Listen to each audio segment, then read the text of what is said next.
How do you tell the difference between a male pacman frog and a female pacman frog?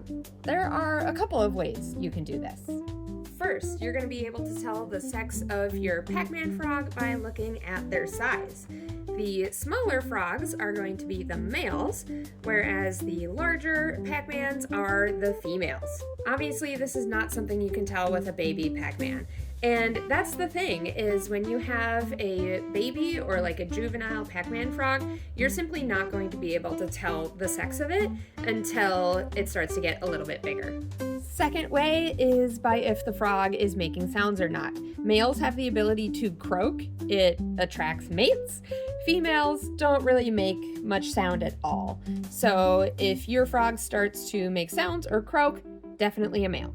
The last way you can tell the sex of your frog is by looking for nuptial pads on their front feet. Males develop these nuptial pads as a way to grab onto the females as they are breeding. So to look at nuptial pads, you're basically going to look at the thumb of the frog. Let's take a look at Chonk's thumb.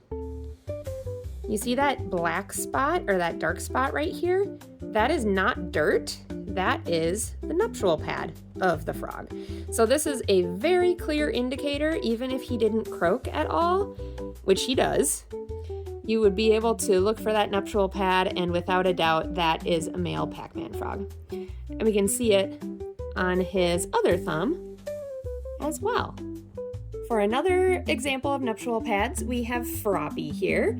Yes, Froppy is a one-eyed frog. That is a story for another time, but he is also a male. You may be able to tell, but Froppy is bigger than Chonk. However, he is still a male. First of all, because I have heard him croaking before. Take a look at those thumbs and you'll see a nice big nuptial pad on that thumb. And if we flip him around, we've got a pad on that thumb as well.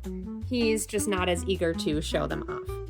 So I have two male pacmans and Princess is my female.